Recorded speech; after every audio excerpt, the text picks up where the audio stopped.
자, 일반적으로 우리가 알고 있는 C 언어와 같은 절차 지향형 언어는 함수 기반의 프로그래밍 언어이죠. 프로그램을 작성을 할 때 그 프로그램에서 처리할 데이터들을 먼저 기술을 하고 나서는 그 데이터들을 조작하고자 하는 각종 함수들을 만들어서 이 함수 저 함수 데이터들을 전달해 가면서 주어진 문제를 해결하기 위한 처리들을 수행해 나가도록 구성을 하고 있습니다.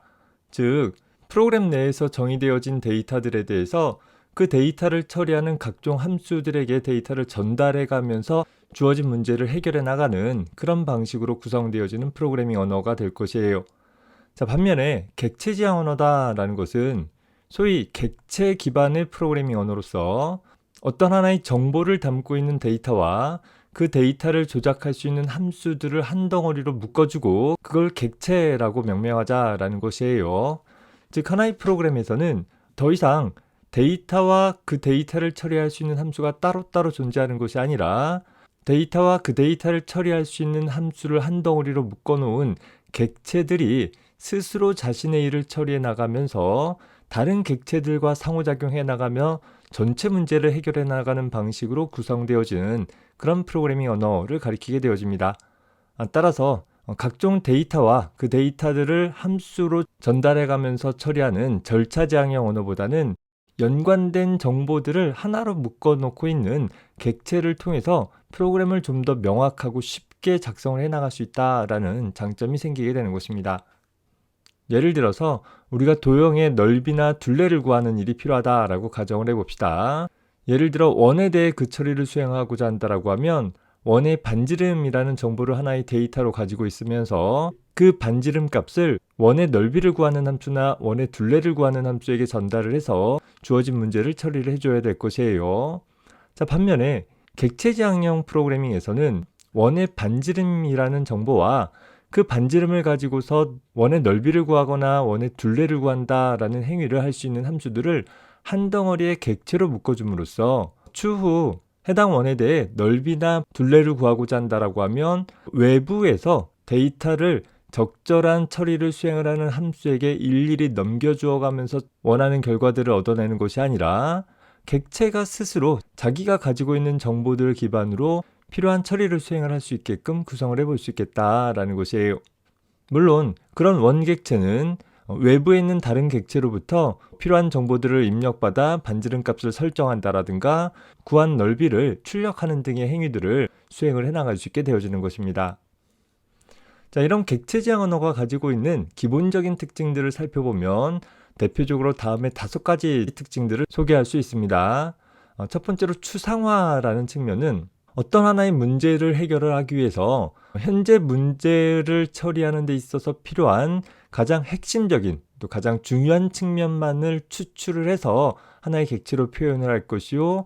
나머지 부분들, 당장 관심이 없는 부분들은 모든 구현해서 제외시켜 보겠다라는 그런 특징을 가리키게 되어집니다. 캡슐화라는 특징은 앞서서 살펴본 것처럼 하나의 객체를 구성을 하기 위해서 연관되어진 데이터와 그 데이터를 처리하는 하나의 알고리즘으로서 함수들을 하나의 캡슐로, 즉 한 덩어리로 묶어서 표현을 하겠다라는 것이요. 이렇게 한 덩어리로 묶은 이유는 그저 연관된 정보들의 묶음이라는 측면에서 머무는 것이 아니라 그 일을 처리하는 데 있어서 외부 세계에 굳이 보여줄 필요가 없는 부분들은 숨겨버리고 꼭 필요한 부분만 외부에 드러냄으로써 외부에서 해당하는 객체를 좀 더 간단하고 명료하게 사용을 할 수 있도록 해보자라는 정보 은닉에 대한 개념을 포함을 하고 있습니다.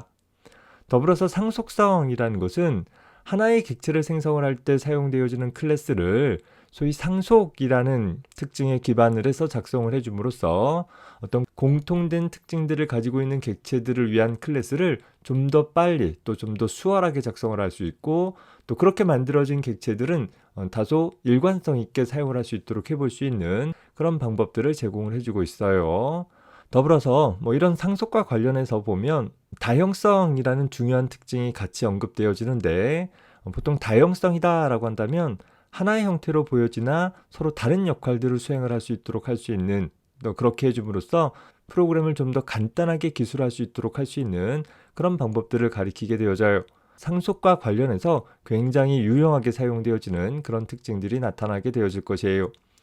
이런 5가지 특징들에 대해서 지금 세부적으로 논하기보다는 각각의 부분들이 나올 때마다 간단하게 다시 한번 정리하고 지나가는 것으로 해보겠습니다. 각각의 단위 동작들을 수행하는 객체를 만들어내기 위한 클래스라는 것은 소위 연관되어진 데이터와 그 데이터를 처리할 수 있는 함수들의 묶음으로써 잘 모듈화되어져서 나타나기 때문에 한번 작성되어지는 클래스를 다른 프로그램에서 사용을 할 수 있는 것이 훨씬 용이하게 되어질 것입니다.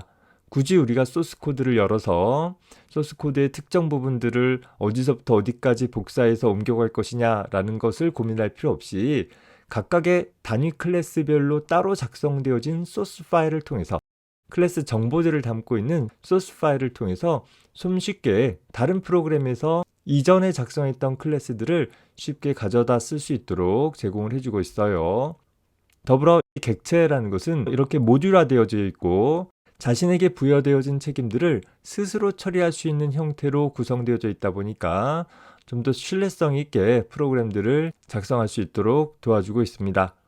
따라서 이렇게 가독성 있는 코드를 통해 좀 더 디버깅하기 쉬운 장점도 얻을 수 있고 추후 업그레이드 등의 유지 보수도 훨씬 더 용이하게 할 수 있게 되어지는 장점이 생기게 되어지겠죠. 따라서 앞으로 여러분들이 객체지향적으로 문제를 풀어나간다라고 했을 때 본다라고 하면 그저 특정 객체지향 언어를 사용을 하면 되는 것이 아니라 이런 객체지향 언어가 갖고 있는 장점들이 잘 드러날 수 있도록 프로그램 코드를 작성하는 것이 필요하게 될 것이고 그러기 위해서 앞서서 개략적으로 소개했던 객체지향 언어의 5가지 특징들에 대한 기본 개념들을 잘 익혀나갈 수 있기 바랍니다. 클래스와 객체에 대한 기초 개념을 간단하게만 정리해 보도록 해봅시다. 자, 보통 객체라는 것은 영어 단어 object를 우리말로 번역한 내용인데 자, object라는 단어는 사전적 의미를 살펴보면 사물이나 대상을 가리키는 단어가 되어지죠. 말 그대로 프로그램에서 사용하는 객체라는 것도 현실 세계에 존재하는 사물이나 대상을 모방한 프로그램상의 오브젝트를 가리킨다라고 생각하면 되겠어요. 기존의 절차지향형 언어에서는 수식과 같은 절차의 나열을 통해서 프로그램을 작성했다라고 한다면 객체지향 언어에서는 현실 세계에 존재하는 사물이나 어떤 대상과 같은 형태로 하나의 오브젝트라는 객체라는 것을 만들어내는 것이고 그 객체가 주어진 작업들을 스스로 처리해 나갈 수 있도록 구성을 해보자라는 거예요. 자, 이런 객체는 주어진 일을 처리하기 위해 필요한 정보로서 데이터를 갖게 되어질 것이고 또 그 데이터를 가지고서 객체가 스스로 처리하면서 어떤 행위들을 제공을 하는 기능을 통해서 외부 세계, 소위 다른 객체와 상호작용해 나갈 수 있게끔 해줄 수 있게 될 것입니다. 다만 이런 객체라는 것은 추상적으로 표현되어져서 사용되어지는데 자, 여기서 추상적이다라는 것은 미완성의 형태로 작성했다라는 표현이 아니라 그 객체가 현재 프로그램에서 필요한 중요한 특징만을 뽑아내어서 표현되어지는 그런 상황들을 가리키게 되어집니다. 우리 앞서서 살펴봤던 객체지향 언어의 5가지 특징 중 첫 번째로 추상화라는 개념을 간단히 살펴보면 현재 어떤 특정 객체들의 공통된 속성과 행위들을 내가 관심이 있는 부분에 집중을 해서 추출을 해내는 그런 과정을 추상화한다라고 표현을 해주는 것이에요. 즉 우리가 프로그램을 작성을 하면서 추상화 과정을 통해서 객체를 만들어내기 위한 클래스라는 것을 정의하게 되어질 텐데 그것은 현재 내 프로그램에서 사용되어질 객체들이 가지고 있는 공통의 속성들이 무엇인지 또 공통의 행위들이 무엇인지를 찾아보고 관심 대상이 아닌 부분들은 굳이 우리가 구현할 필요 없는 거예요. 오로지 가장 중요하고 주된 관심이 되어지는 근간이 되어지는 부분들, 특히 다른 객체들과 구분되어져서 표현되어질 수 있는 면들에 집중을 해서 하나의 객체로 표현하도록 해보자라는 것입니다. 다른 객체들과 엇비슷한 객체를 자꾸 만들어내는 것이 아니라 다른 객체들과 명확히 구분되어질 수 있는 핵심적인 특징을 갖고 있는 객체들을 만들어줌으로써 다소 현실 세계에 있는 객체보다는 덜 복잡할 수 있는 어떤 단위 책임을 수행하는 데 필요한 데이터들과 행위들만 갖고 있는 형태로 구성을 하도록 하고 있는 것입니다.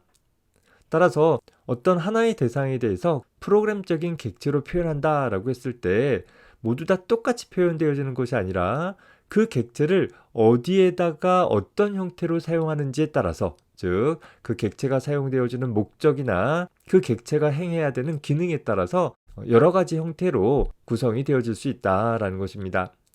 예를 들어서 우리가 하나의 원 객체를 만든다라고 했을 때 그 원 객체를 가지고서 원의 넓이를 구하는 일에 사용할 수도 있지만 2차원상에 하나의 원을 표현하는 데 사용되어질 수도 있겠죠. 뭐 이렇게 다양한 용도에 사용되어진다라고 했을 때 그 모두를 다 아우르는 하나의 만능 원 객체를 작성하려고 하는 것이 아니라 현재 내가 필요한 것이 무엇이냐를 봐서 내가 원의 넓이를 구하거나 둘레를 구하는 일을 수행을 하는 원객체가 필요하다라고 한다면 그 내용만 처리할 수 있는 형태로 객체를 만들어주면 된다라는 것이에요. 따라서 객체지향 프로그래밍이라는 것은 현실에 존재하는 사물과 대상이 가지고 있는 상태, 그리고 그 대상이 수행을 할 수 있는 행동을 하나의 프로그램 코드로 실체화해주는 형태의 프로그래밍 방법을 가리키게 되어진다라는 것이에요.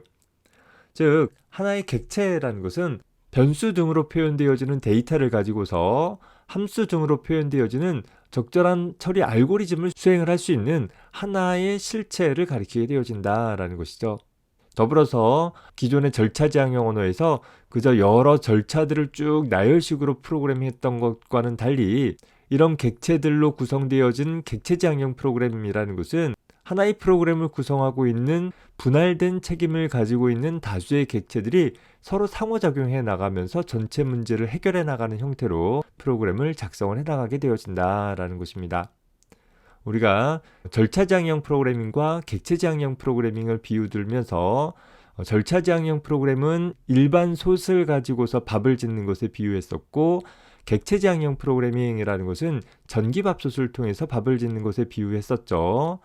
절차지향형, 즉 일반 솥을 가지고서 밥을 지을 때는 밥을 짓는 매 순간마다 밥 짓는 과정을 밥 짓는 내가 일일이 관여해주고 신경을 써주어야지만 한다라는 한계가 있었지만 객체지향형 프로그래밍에서는 그저 우리는 적절한 재료를 집어넣고 나서는 취사 버튼을 누르면 이후 밥 짓는 과정에 대해서 전혀 신경 쓰지 않아도 된다라는 장점이 있었어요. 다만 그런 전기밥솥과 같은 객체를 통해서 밥을 짓기 위해서는 전기밥솥과 같은 어떤 상태 정보를 가지고서 어떤 행위를 할 수 있는 객체라는 것이 필요한 것이고 그 객체라는 것이 없을 때에는 그 객체를 먼저 만들고 나서 만들어진 객체를 가지고서 밥을 지어야 한다라는 측면에서 절차지향적으로 그냥 즉각적으로 필요한 연산을 통해 원하는 결과를 얻는 방법보다 다소 좀 복잡해 보일 수 있는 여지가 생긴다라고 했었습니다. 자, 이번 영상에서는 클래스와 객체에 대한 개념에 대해서 정리를 해봤습니다. 객체지향 프로그래밍을 작성을 하면서 클래스가 무엇인지 객체가 무엇인지 계속 헷갈려하는 친구들이 많이 있어요. 그 개념을 명확히 해놓을 수 있기 바랍니다. 수고했습니다.